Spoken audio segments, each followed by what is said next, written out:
If the councillors of Kampala City Council Authority, none of them, including the Lord Mayor, I beg your pardon, doesn't know who Pilkington is or what he represents, I think it makes a case that we should revisit and ask ourselves, who are these people?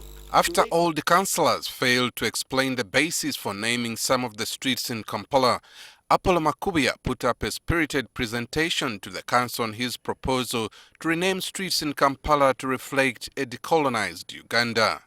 He cited Kimathi Avenue, named after Kenyan revolutionary Dedan Kimathi, and Pilkington Road, named after a colonial governor, as streets adjacent to KCCA headquarters that should have been named after Ugandan nationals. Today, on Diamond Trust, there's a small road there that joins Diamond Trust, Christ the King, and I believe Kimathi Avenue.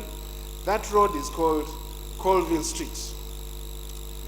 I don't know whether you, honorable councillors, when you're walking in this city, you ask yourself a question: who was Colville? According to Makubuya, most of the prominent streets were named after people who were hostile to Ugandans and not worth remembering. For me, and for others who have the knowledge, to continue to see roads named after Lugard in our city up to today. Because Lugard was notorious in a sense. He forced Mwanga to sign an agreement of protection by gunpoint. He changed that it was shameful that no street had been named after a prominent woman. All these are white male faces. There's no white male, there's no white female face. He proposes that colonial history should be housed in museums. I think for a city like Kampala, we should have a museum almost in each division.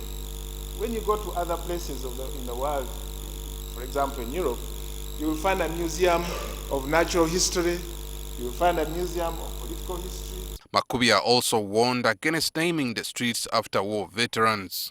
And you notice all of them are soldiers, which in many ways shows the occupation, because military occupation of this area, because these were the celebrated colonels who overthrew the institutions they found here.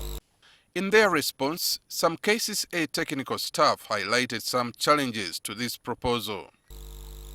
Most of these streets that you just mentioned are actually already adopted by Google or the global positioning systems, which may have international implications. You cannot write off your past just by rubbing.